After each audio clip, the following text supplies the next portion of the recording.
What's up? What's up, gang? Hope everybody's doing well. Welcome to a brand new episode of Part of the Problem. I'm Dave Smith. He is Robbie the Fire Bernstein. Thank you for joining us at a little bit earlier than normal. How are you doing today, Rob? I am doing well, and you got a busy day. You got all sorts of shows lined up. I do. Well, I filled in for Sagar and Jetty this morning on Breaking Points and co-hosted it with Crystal Ball. Yeah, you already had a full day. I did that first thing in the morning. They're a morning show, I'm all up early anyway. So these days, I'm not naturally a morning person, but these kids, they really force you to be.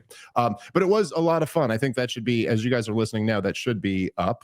They put it up, I think, on their site first, much like kind of the way we do it. They put it up on their site and then it's out on YouTube later. But it was really fun. I really, really enjoyed it.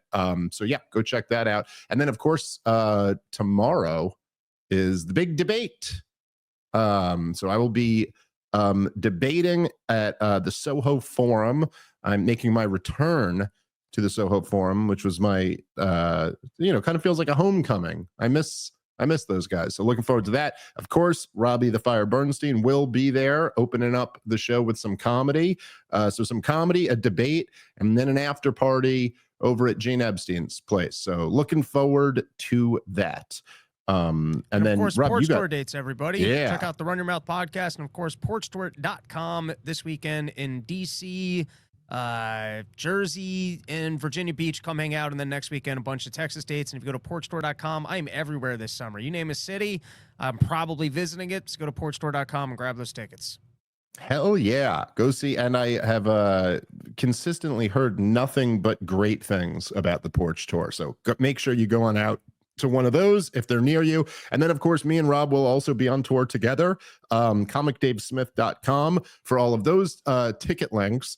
Our next stop is Salt Lake City in Utah, partying with the Mormons, where they mess with don't they mess with the beer there or something like that, right, Rob? Doesn't the beer have less alcohol in it? Yep. They have lower DUI limits, and their typical beers, I think, like a Budweiser is 5%, and there it's like 4.2 or something stupid like that. You're just making me drink more beer, Utah. I think you can get normal beers, but it's like your typical Budweiser, your typical Miller Lite, all of that's been downgraded just a little bit for no reason. I was talking to and guy. all those moms are popping pills anyway. So how's that working out for you? Oh Mormons? yeah. No, it's all ridiculous. But listen, we like the Mormons. But it's the alcohol thing we really got to talk about. As I was talking to this guy who owns like a couple dispensaries out here in Jersey, and I thought, I don't know, it was interesting. He was telling me that, so I didn't know this, but evidently in New York, you can sell edibles that like whatever dosage, you can get like 10 milligrams or 50 milligrams or 100 milligrams or whatever the THC count in it is. But in Jersey, it's legal. You can have the businesses, but you can only sell 10 milligram edibles. You can't sell any more than that. And so he was telling me this is like the rule in Jersey. That of course, I thought kind of obvious follow-up question. I was like, but can't people just eat more of the gummies? And he was like, oh yeah, no, that's what everybody does. And then it was just like a great little example of like government rules and how stupid they are. But so he goes, oh, my father is on chemo. He goes, and the gummies really help him. Like they really help with his appetite and his sleep, and just like not feeling so shitty. And he goes, but he's also diabetic. And now he's got to eat 5 of these gummies instead of 1 of them. So he's still doing it. He's still eating the 50 milligrams. So anyway, I don't know. It's just like, for some reason, it reminded me of that with the lowering the alcohol level in beer. Like, it's like, is someone who has a problem just going to be like, too bad. I really would have liked a little bit more alcohol, but they only put so much in beer. You're just going to have another beer. You're just making people fatter. That's what all of this does. It just makes people fatter and equally as impaired as they otherwise would be. But, government's bad at everything. Okay, so for today's episode, I did think it made sense to get into this. You know, I guess I've been doing more like response episodes lately than we typically do, but I do think they're kind of necessary, and they seem to get very good numbers. So, you know, whatever. I don't know if this one's going to be quite as juicy as some of the other characters, but Mark Levin did go off partially on me. I think it was more on Tucker Carlson, but you know, and these it's Jewish anti-Semites. yes, it's a real problem with Jewish. I am the Jewish face of anti-Semitism or whatever. I've taken the Larry Elders title and morphed it a little bit, but it's kind of hard. Number one, I mean, the I'm responding to people who are influential people, and they're talking about issues that are, you know, the issues that we talk about. And I guess just because over the last, you know, month, my profile has been a bit higher than it ever has before, it's just been more often the case that I personally am involved in this. But it's really not, you know, and I mean this, it's not about me. It's about what matters. It's about the argument that's being made here. And it has been, it's been interesting. You know, I was a guy who became, you know, obsessed with politics about 20 years ago. And, you know, I've seen some people say over the last month or so that, you know, people be like, this Dave Smith guy came out of nowhere. Which is, I'm sure, true from their perspective, but it is a little bit different from my perspective. Like 20 years doesn't feel like out of nowhere. But if you could try to imagine it from my perspective, it's a little bizarre when you've got these people who were like huge figures now coming after me, you know, all these years later. Like, it's a little surreal, but it's also been, you know, I think I've talked about this dynamic in the past, and I really felt it when I debated Dennis Prager. When I remember going into that debate, and you know, I debated a bunch of people on Israel already at the point, but I debated like Laura Loomer and Austin Peterson and these people who were like, they just don't really know anything. They're not readers, you know, and they're like it was just kind of like my depth of knowledge on the issue just far surpassed theirs, and that's just very clear to anyone who watches the debate. And when I was debating Dennis Prager, I just kind of felt this pressure. Like, I was like, this guy, I've been watching this guy on TV since I was a kid. I remember watching him on Politically Incorrect, Bill Maher's old show, where I must have been like 16 years old or something like that. The guy has been doing a radio show since I was born. Like, he's my entire life, and this is his number one issue. And so I remember feeling this pressure going into the debate, like, okay, I better be on point. I'm debating a guy who's been doing this my entire life, and I'm debating him on his number one issue, you know? And then, like, right as the debate started, it was during his opening statement, I was just like, oh, and I had this realization, and then I was just calm for the rest of the thing. And the realization was just simply that he had nothing. Like, I just couldn't even believe it. It was like, oh, he has nothing. He has no argument to present. And of course, the same has been true in all the big debates since then. I'm just kind of blown away by how much, oh, they don't actually have an argument. And that was kind of how I felt as this happened. But anyway, Mark Levin, I guess, still has a radio show, and I'm sure there are a decent amount of 80-year-olds who still listen to it. But I don't know. You've, I'm sure, known who Mark Levin is over the years, Rob, right?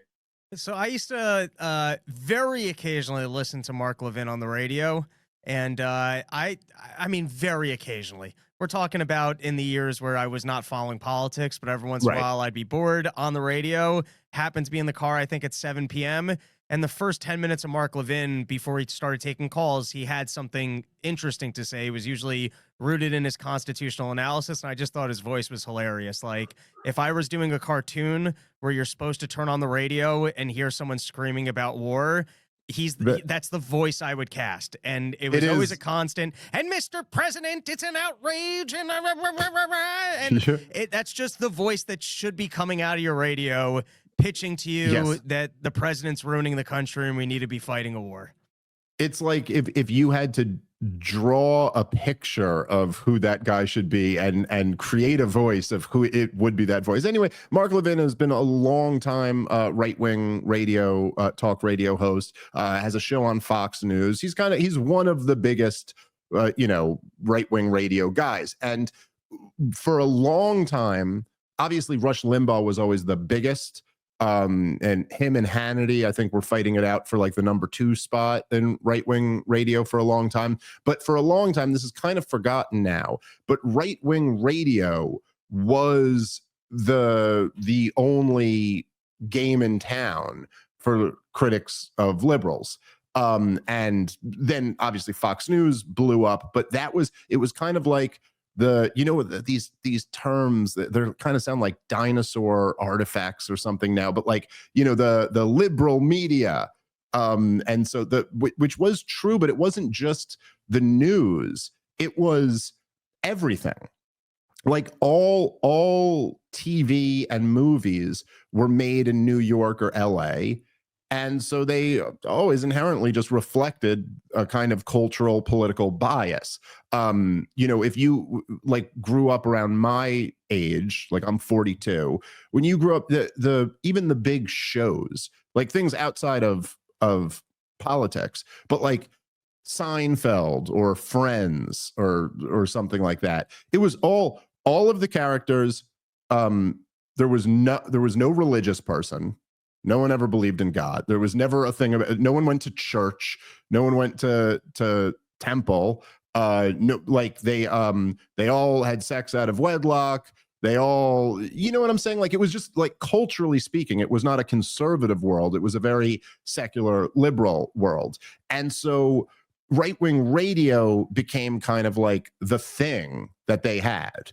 That was one of their very few outlets. And so he was one of the big guys in that, and is still around. I don't know. I don't know like what his ratings are these days, but it's not, I'm sure, what it used to be. But anyway, he's a part of that kind of neocon war hawk. He's a George W. Bush conservative, and of course, staunchly pro-Israel, and shockingly, not a huge fan of me. Never saw that coming. Okay. Anyway, let's get into this and respond to a little bit of our boy here, Mark Levin.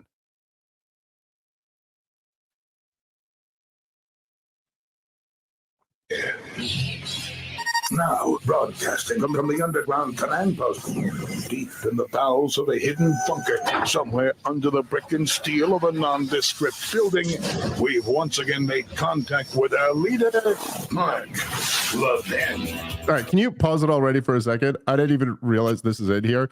Man, how much did podcasts just expose how stupid radio is? Isn't it just dumb? You really don't need any of that. I remember that intro from 20 years ago. That's funny that it's still going. That is something. It's always, why was there in radio? First of all, I know, like, I've done radio a lot over the years, like at Sirius studios and stuff. And it is, first of all, it's so short. There's commercials all the time. You just talk for like a few minutes and then they're like, okay, take a break. And then there's always this like, we're back and the kids in the cat, blah, blah, blah, blah. Like, why? You're just cutting into our time. No one tunes in to listen to that. Okay, I'm sorry. I should do this. Let's keep playing. America, Mark Levin here. Our number, 877-381-3811, 877-381-3811. I want to thank you for being here. Greatest audience of all audiences. Now, I'm here 5 days a week, 3 hours a day, Mr. Producer. 5 days a week, 3 hours a day. And that's just on radio. So a schmuck picks a fight with me. Doesn't call me. He's got this sidekick, sort of I don't even know who this guy Smith is. What was his guess?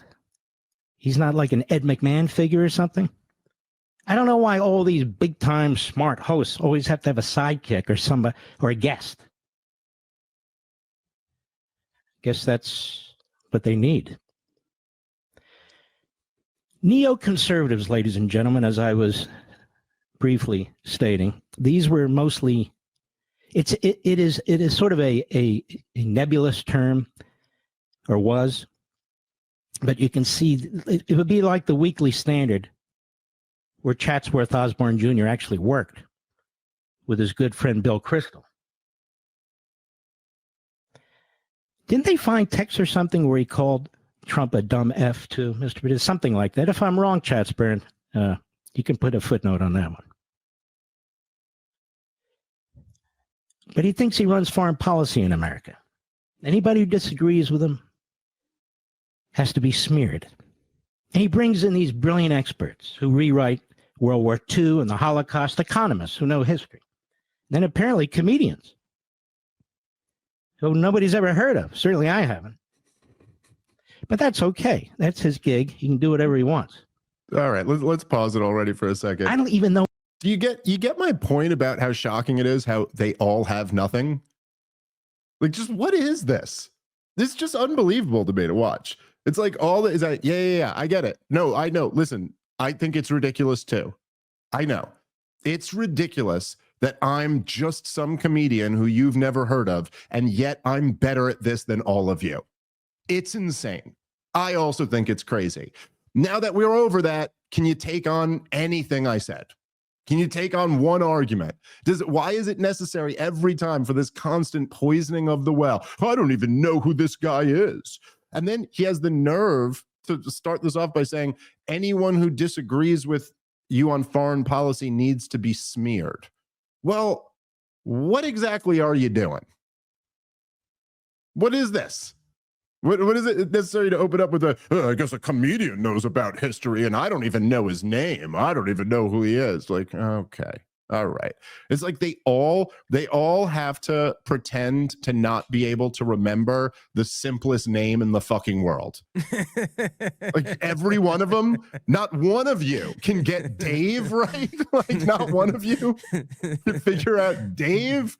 It's a biblical name, Mark Levin. It's a pretty common one. The last one is like my last name's a little bit tricky. It's hard to pronounce, but it is just so isn't it kind of like I don't know. It's revealing in a sense. I mean, I've had so many of them now who have done this. They all, by the way, they're all smearing me simply because I disagree with them on foreign policy. That is the bottom. If I didn't, let's get real here. Mark Levin, Mr. Constitutional Conservative. If I saw eye to eye with you on war, you'd have nothing but great things to say about me. That's the truth. It's the whatever. It's this like dumb, most pathetic game, and it is like there's something that's there's like an irony or something where I'm the comedian podcaster, right? So like you're essentially the whole point, what is always the point, is like we're the professional people who talk about wars and cheerlead all of them. You're just some comedian podcaster. The argument being like that we're the serious professional people. You're like the class clown type character. And yet every single time I'm attempting to present arguments backed up by historical facts with sources, and they are playing mean girl games. Like it's the gayest shit I've ever seen in my life. Like they argue like 16-year-old girls. I just couldn't imagine ever showing up to any type of political debate or takedown or whatever you want to call this and starting with, no one even knows you. We don't even know your name. I don't even know your name. What is it? Some comedian guy? I mean, who even needs a sidekick? Why can't you just do it yourself? It's like sidekick. It was an interview. Interview? Is this like this is some novel like idea? I don't know. Anyway, Rob, I'm sorry if there's not much substance here, but what did he give me to contend with? But isn't it just something? It's just interesting how it always goes this same way. And if you got 3 hours to fill with no sidekick, you can always replace it with long pauses. Yeah. Well, also, by the way, you don't have 3 hours to fill. That's the other comment I was making at the beginning of that. You don't have 3 hours to fill. You have commercials, then it comes in, you have that sound graphic thing. And then you you take say 2 hours of calls. It's literally 30 minutes of Mark Levin up front, if even. And by the way, I forgot about calm Mark Levin. I only like yelly Mark Levin when he's getting worked up. This is the calm Mark Levin. That's not my impression. It always that's right. It's one or the other. He goes two speeds, slow you down or jerk fast. But he's it's like you don't talk for 3 hours. You probably spend 20 minutes saying the phone number. They do that constantly in radio. They have to keep telling you the number over and over and over again. So anyway, whatever. And as you've already demonstrated, you fill a lot of it with fluff and zero substance. But okay, let's keep playing. His platform, is it subscription rich? I don't know. It is. So he needs to have hits. He needs subscribers. That's all well and good. I believe in capitalism too. But that said, reading is fundamental. We have this site Mediaite, which is really a low-life bunch of morons. And quote me on that, will you, for once, Mediaite? Low-life bunch of morons. Prepubescent, low IQ individuals who actually don't produce any substance, but take the words of other people, slap headlines on them, and in many cases, twist them out of context. So the other day they said I called one more time. The Envoy. But let's pause it right here because he's about to get into it. Obviously, me and Tucker talked about his comments about Witkoff on the show. But I will say this: I found this to be hilarious. What he's saying about Mediaite, and I'm not like a very regular, a few times I've clicked on their videos and like they're one of the sites that's out there. He's right that they're an aggregate, like they just take content from other things and then run, like it's not really a story. They're just kind of like, story, Tucker Carlson said this on his podcast, and you're like, you could just go to the podcast, like you don't really need it. But that's their business model.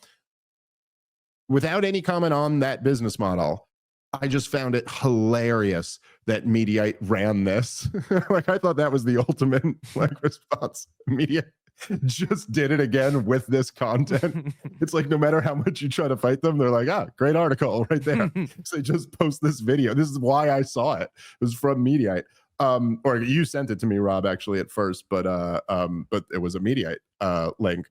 Anyway, I just thought that was kind of funny. Okay, let's get into the substance here. Twist them out of context. So the other day they said I called the Envoy a traitor in the title. And then in the body of the piece, they said he essentially called him a traitor. I never called him a traitor. I know how to say traitor. I know how to write traitor. So in comes Chatworth Osborne Jr. And hold on, I got to find exactly what I wrote here. I should ask him because he wrote it down. He thought it was so important. Oh, speaking of the Envoy, who talked about the neocon element, and I'm guessing he used that phrase because he has no idea what it means. You see, all the neoconservatives are dead. They were old-time Democrats who abandoned the Democrat Party and were hawks when it came to foreign policy. And many of them were quite brilliant. Scoop Jackson, Patrick Moynihan, Gene Kirkpatrick. And as I said, Chatsworth Osborne Jr. was of that ilk, or part of that ilk, as a senior writer, maybe even an editor, at the non-existent now Crystal magazine. Fox News' Mark Levin ripped Witkoff, you see, called him a traitor. I never called him a traitor. In fact, I never would call him a traitor.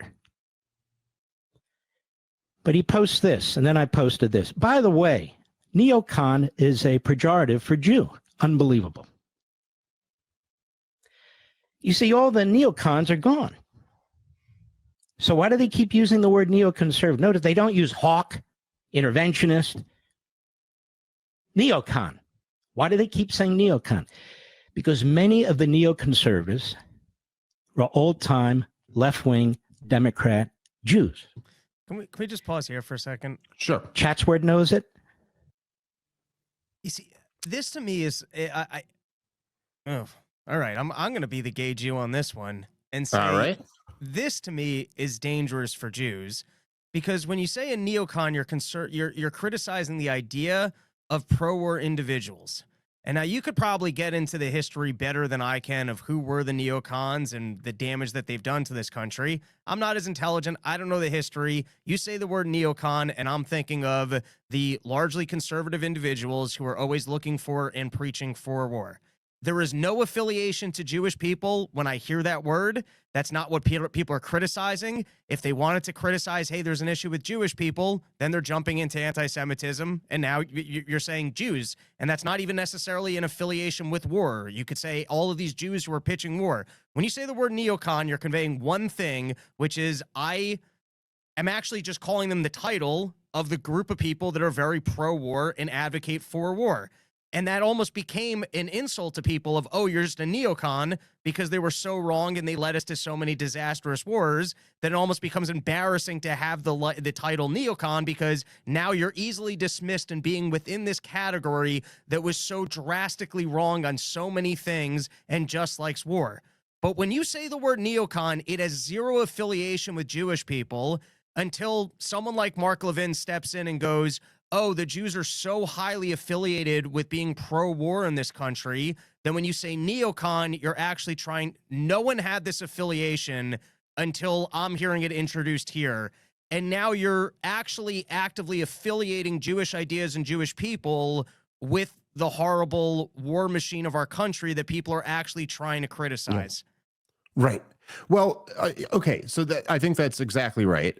He's also just wrong when he says all the neocons are it's dead. The Israel anti-Semitism thing. He's trying to hide behind, Yes. He's trying to hide behind not having an argument for his ideas and instead dismissing people that want to criticize the actual ideas of being pro-war as, oh, you're just being anti-Semitic or you're just being anti-Jew, which then allows him to not actually have an argument over the issues that he's probably wrong about but would like to preach to you. Right, exactly. So just to be clear here, because this is something that's quite funny about it, right? Like this was, in my debate with Douglas Murray, as many of you saw, at one point I said something about neoconservatives, and he said, the N-word, and then went on. Like he wrote a book called Neoconservatism: Why We Need It. So this is not, how there are like terms like, I never liked this one, I never used it, but do you remember the branch Covidians was a term that people used? It was a term for the COVID insane lockdown. The reason I didn't like the term, because like the branch Davidians weren't the bad guys in that story. So I didn't like, you know what I'm saying? Like the bad guys were the ATF and the FBI, not the Davidians. Anyway, but you'd kind of come up with a term for, like, say, the people who wanted to lock down the country. And then you use that as a pejorative because they were wrong about everything and it had a disastrous consequence when their policy was implemented. This is something different. This is their term. This is what they called themselves. They self-identified as neoconservatives. Okay, and they wrote books and books and books and articles, and they had think tanks. And this is what they called themselves. Now, when he says the old neocons, the neocons are all dead. No. The first generation of them are dead. Those guys really did not get much political power. Almost all of the neoconservatives are still alive. Now, it is true that, for example, like Irving Kristol is dead, but Bill Kristol is still alive. Norman Podhoretz is dead, but John Podhoretz is still alive. And calling Thomas Massie anti-Semitic filth for saying we're $36 trillion in debt, we can't afford to fund Israel's war. So there's still, but look, it is true that somewhere along the line, neoconservative just kind of became a pejorative for war hawks. It's kind of, maybe there's a comparison there, but it's kind of like the word woke. Now, woke and the term social justice warrior, these were self-descriptors at first. Like the people who were woke called themselves woke. Then it became a pejorative. These days, if you hear the term woke used, you're almost always hearing it as an insult towards somebody. But okay, you don't get to just say the word is offensive when you embraced the word. Like, I'm sorry, this is too goofy. And so, okay, there were a lot of self-described neoconservatives. They were not all Jewish, although disproportionately there were a lot of Jews involved. But there were people like Dick Cheney and Donald Rumsfeld, and there were always people in the group who were not Jewish, but they agreed with their views on foreign policy, which, as Mark Levin said, were extremely hawkish. Now, what happened is that the neoconservatives, the self-described neoconservatives, they hijacked U.S. foreign policy in the George W. Bush administration. So they were really the ones calling the shots right after 9/11. And it's the greatest tragedy of the 21st century that they were in positions of power at this time. And they're the ones who launched the war on terrorism. And this, now, it is true that of the self-described neoconservatives, a lot of them are no longer in power. Now, some of them are not that far from being out of power. Of course, the architect of the entire catastrophe in Ukraine was Victoria Nuland, who was hired by Dick Cheney and then promoted by Hillary Clinton.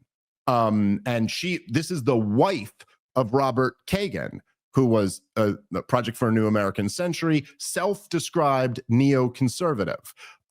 So no, it's not like, oh, this is ancient history. None of them have been around. They're all dead. That's just a lie. But it is true that essentially while Dick Cheney and Donald Rumsfeld and the guys from the Project for a New American Century, with the exception of Robert Kagan's wife, who was just in power until Donald Trump came back in, it's true most of them aren't in power anymore, but the policy continued nonetheless. And somewhere along the line, neocon became a pejorative for the guys trying to get us into the next stupid war. But this term was applied, and look, you could argue like this term was applied to people who don't self-describe as neocons, but it was applied to people like John McCain or Lindsey Graham, who were not self-identified neocons, but had foreign policy that was indistinguishable from the neoconservatives. By the way, both John McCain and Lindsey Graham, not Jewish, but people still throw the term out at them because they're stupid war hawks.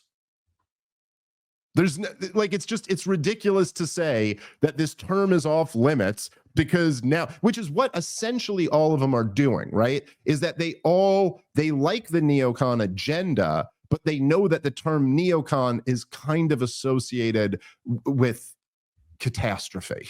And so they're like, hey, stop using that word that we used to use.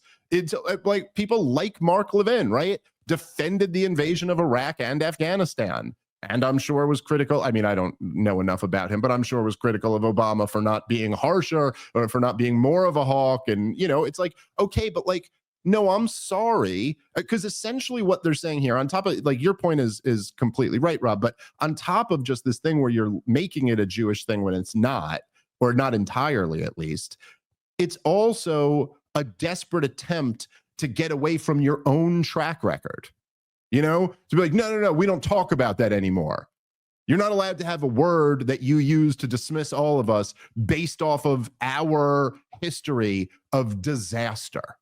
All right, guys, let's take a moment and thank our sponsor for today's show, which is Monetary Metals. I've been telling you about this company for a while. They're a great company run by great people, and they are revolutionizing the precious metal space. As many of you know, gold has hit historic highs over the last year, and many people are excited about that. Of course, people own precious metals for different reasons. One of the major reasons is as a hedge against inflation. But a lot of people are doing it all wrong. You're either holding your gold at home, and it's collecting dust, or you're paying storage fees to have it professionally stored for you. Now, because of Monetary Metals, there's a different superior option, which is you can put your precious metals to work for you. So not only are you owning gold or silver, but you're owning gold and silver that generates interest paid in additional ounces. So your total amount of gold is growing or your total amount of silver is growing. If that sounds like something you're interested in, go check out Monetary Metals at monetary-metals.com. That's monetary-metals.com. All right, let's get back into the show. That's, the funny thing is that none of them even have a response to that. They can sit there and say what they will about, I'm just a comedian, or I don't know what I'm telling you. It's like, oh, okay, all that stuff, fine. You can pretend to not know my name. I don't really give a shit. As Mark Levin said at one point there, he goes, I like capitalism. He kind of threw this weird little insult at Tucker. Oh, he has a subscription model. I guess that means he needs subscribers. Like, yeah, and you have a radio show. You need listeners. What are you talking about? We're all in the same business. But if you are a capitalism guy, that means that, kind of the market gets to determine whose voice ought to be heard. So I don't really give a shit if you know my name or not, because I'm winning in the marketplace. Like, who cares what you think? What matters is the argument. And the fact is that the war on terrorism cost the American taxpayer $8 trillion. It destabilized our country. It has led to the worst tribal, political, cultural, and racial divides of my lifetime. It slaughtered around, I think the estimates are around 4 million people were killed in the wars. It destroyed Iraq, Afghanistan, Syria, Libya, Somalia, Yemen. It has resulted in thousands of our brave young soldiers being killed in action. Tens of thousands of them have been injured in action. Tens of thousands of them have committed suicide in the wake of the wars. And there's not one theater in where all of these wars have happened that you could say is better off now than it was before. That's their legacy. And you might notice none of them have a response to that. Not a single one of them. But when I said it to Douglas Murray, he said, okay, that is a fair point. He's got no response to that. And that's why they rely on smearing anybody who opposes them, because forget all the other stuff. This was your track record. You were for these policies. These policies were enacted. This is the result. And part of the result is now the term neocon means evil, psychotic, retarded, blood-soaked monster warhawk who ruins everything he touches. Deal with it. We're not going to stop calling you that. Okay. All right. Let's keep playing. I know it. And many of the people that use that phrase either don't know what they're talking about, but in the magazines and on the internet, they know it. So they're not going to say the Jews are dragging us into a war. They'll say Israel is, Netanyahu is. They're not going to say the Jews this and the Jew. So they use neocon. Chatsworth is smart enough to know what he's doing. Let's pause it for a second. So your criticism is that they're more precise and that they don't just blame all Jews. That's your no. A lot of people out there do say the Jews are just dragging us into all of these wars. Those are the ones who are Jew haters. Okay. Other people who are more precise and more accurate say, hey, these people are dragging us into a war. Like, did they not drag us into a war? Have we not been dragged into wars in the last 25 years? Okay. There were people who were making decisions in positions of power. And no, it's not just Jews. There's lots of non-Jews in that group as well. And so your beef with us is that we're using a more precise term that also incorporates the non-Jewish war hawks into this. What? Yes. Yes, the Israeli government and the neoconservatives have been hell-bent on dragging America into war, and they've been largely successful in that effort. Them's the facts, Mark Levin. Sorry. I know there's supposed to be this like unwritten agreement that we're never supposed to talk about the warfare state. But we're never supposed to like mention that's a fact in American political life also. But we're never, I don't know, we're all supposed to be constitutional conservatives who don't mention that the Congress hasn't declared a war since World War II. But that doesn't fuck with you at all, Mark Levin?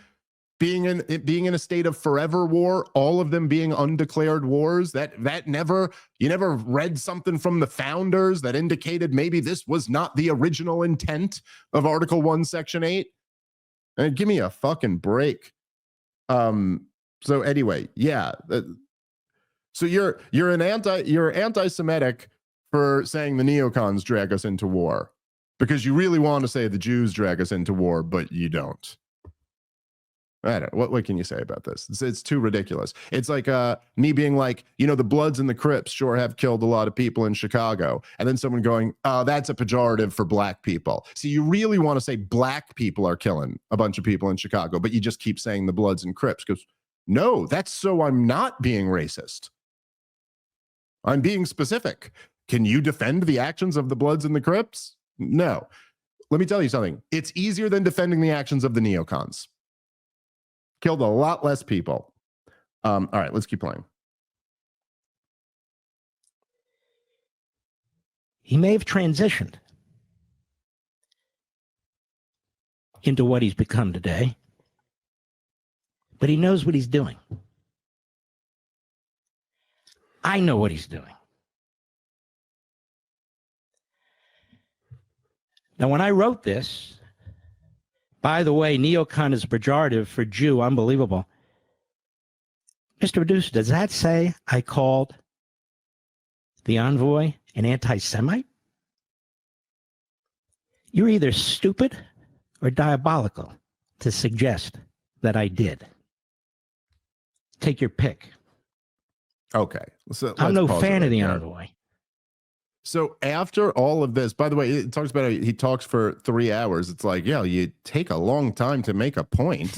And then your point is the most garbage point I've ever heard. I mean, this is why the whole like woke right debate and all of that. All I'm saying is like, forget even whether you like the term or not. I think the people lobbing it my way have so discredited the term that it's useless at this point. But like, you do get, this guy might as well be a gender studies major. The way he's arguing, it's literally like it's identical to what the woke left used to do all the time. They used to say these things where they'd be like, they talk about like toxic masculinity or toxic whiteness. There was that book, The Case of White Fragility or something like that. And then people would be like, it sounds like you're a racist who hates white people. And they'd be like, where did I say that? When did I say that? No, I didn't say anything about white people. I said whiteness. And you're like, yeah, dude, well, I mean, what? It's the same. So yes, okay. You're right. You're right, Mark Levin. You didn't call Trump's envoy an anti-Semite. You said he was using an anti-Semitic trope, right? You said neocon is a pejorative for Jew. So you said he's using a pejorative for Jew. But then to sit there and go like, only an idiot would have thought I called him an anti-Semite. It's like, oh, shut up, dude. Like, what do you think this is cute? This is the dumbest game I've ever heard. Yes, I can't believe people made that mistake in assuming that you called him an anti-Semite when you just said he's being an anti-Semite. Whatever. It's just too ridiculous. His white store owner shoved blacks out of his store, and that's a racist action. Oh, I never said the owner was a racist. I just said the action that he engaged in was racist. Yeah, come on. This is just, it's ridiculous. All right, let's keep playing. But I never called him a traitor. I know how to say traitor. And I never called him an anti-Semite. And this is really precious coming from our friend Chatworth Osborne Jr., who's brought in a conga line. A conga line. of miscreants, malcontents, and worse, in my opinion. And I say this as a red-blooded American, that a lot of people are getting sick and tired of this game. They're getting turned off by this. The American people do not want the Islamo-Nazi regime in Iran to get a nuclear weapon. They don't want them to have missile technology where they can put a nuclear warhead on an intercontinental ballistic missile and hit the United States. And the fact that they don't want that doesn't make them a warmonger, a neocon, or anything else. It makes them patriotic Americans. That's number one. Number two, I am hoping, you are hoping, that Donald Trump figures out some kind of deal that nobody else has figured out yet, but he's capable of it, to stop them, short of war. But many of us are skeptical. Why? Because we have a brain, because we know the Islamo-Nazi regime in Tehran is a terrorist regime that has violated every piece of paper it's ever signed. That's why we're at the 11th hour. That's why Donald Trump's having to deal with it. We know what terrorism means as much as we know what neocon means. So if you're trying to stop the Iranian regime, which chants day in and day out, death to America, death to America, death to America, and tries to assassinate our president, you're not a warmonger, you're a peacemaker. That's what you are. You're not a neocon. The neocons are... Okay. So, I mean, wow. First off, he starts going into the Mark Levin voice that Rob likes. So here, now we're getting the real Levin here. And holy shit. It's like once they get through all the bullshit and actually present their argument, it is just the dumbest fucking Dick Cheney bullshit you've ever heard. Like, it's all just so, like, who even believes this hyperbolic nonsense anymore? Iran is going to nuke the United States of America with the nuke that they don't have and the delivery capabilities they do not possess. This is on the level of Saddam Hussein is about to hand WMDs to the terrorists. This is the propaganda that got us into Iraq. That Saddam Hussein is about to hand this weapon that he doesn't own over to the terrorists who he's not friends with. There's the Islamo-Nazis. Oh, it's just fucking pathetic. No, Mark Levin, no. The American people, the red-blooded Americans, including, by the way, the military that you need in order to go fight these wars, the American people are sick of war. And they do not want to fight another war on behalf of Israel.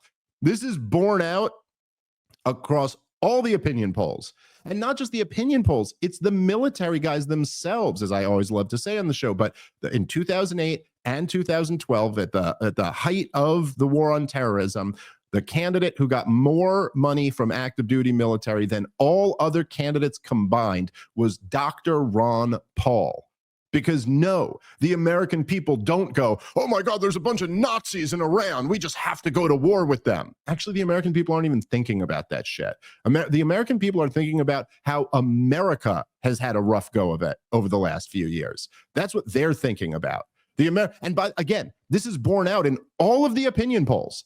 All of the opinion polls, Rob. You know what? We just had I don't know if you recall, Rob, we had a presidential election over this last year. There were a bunch of opinion polls. And at the top of the issues, when the issues that people were voting on was, will Iran get a nuke or not? That was the number one. Oh, no. I'm sorry. It was the economy and immigration. Because people care about their country. Kind of makes sense. It kind of makes sense. You know, some of us have kids and our kids are growing up in this country. So we care about what's good for this country. You know, I was watching the other day, yesterday, I saw a clip of Michael Knowles, who's over at the Daily Wire.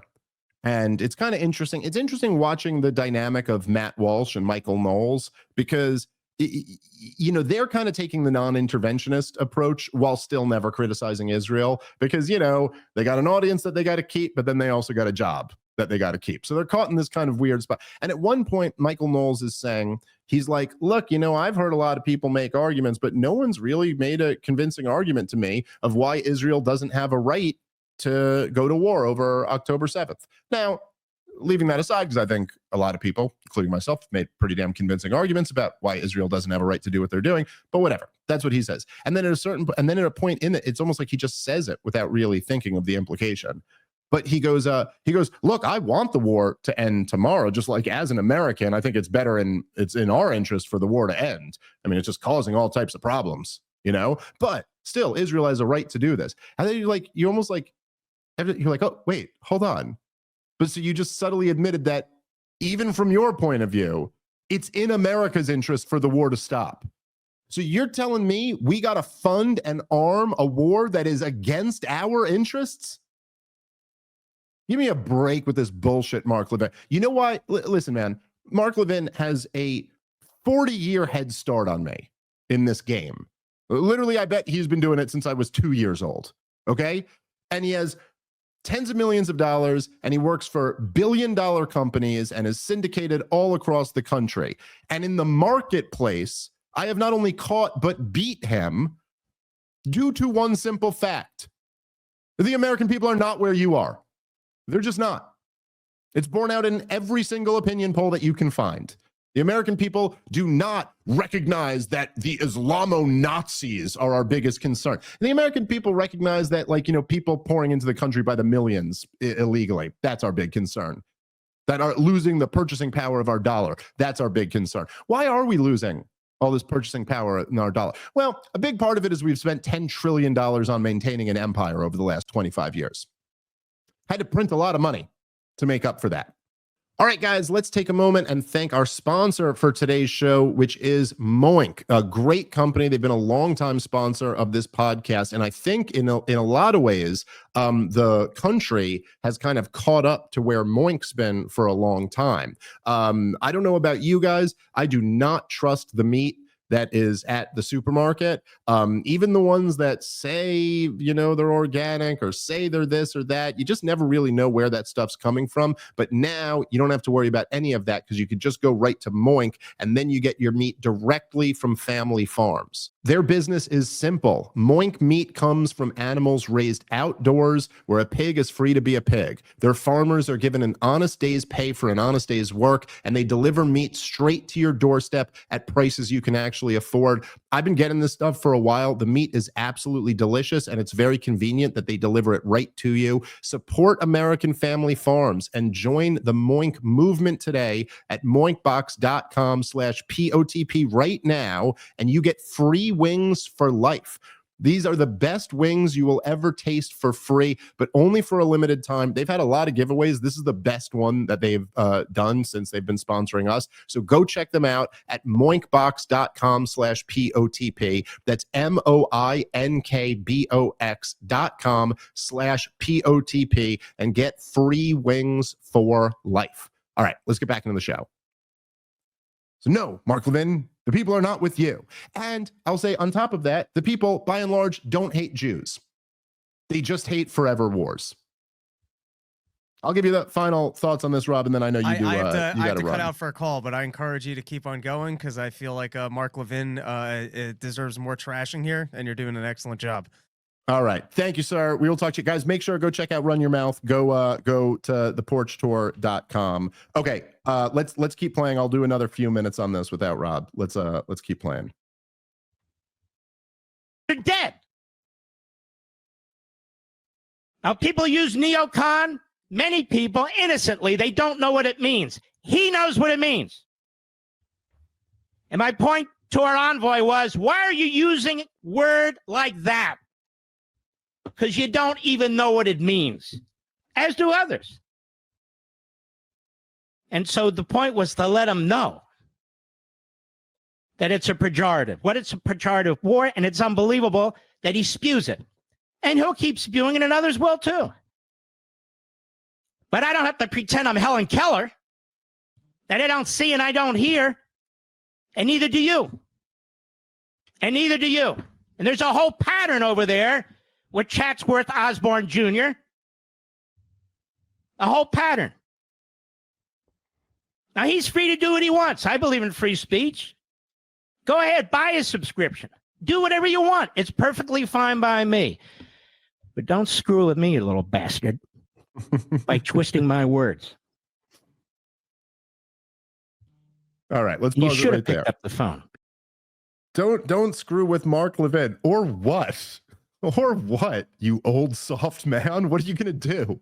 launch the dumbest rant I've ever heard. Listen, Steve Witkoff knows exactly what the term neoconservative means. And more important than that, he knows what it means in common parlance. Like, he knows what it means today. What he means is war hawk. Yes, it's a pejorative for war hawks, because Witkoff is trying his best, it seems, to make peace around the world. And, okay, it's not going perfectly, but actually he's had some very real, very tangible success. Saved some human beings' lives. Again, as I know this is a running theme on the show at this point, but isn't it interesting how none of them seem to care about that? Isn't that so goddamn fascinating that me here, as the self-hating Jew Hamas sympathizer, or whatever the fuck I get called on Twitter, I'm the one who's celebrating that 20 hostages got returned over the last few months. 21, when you count the American.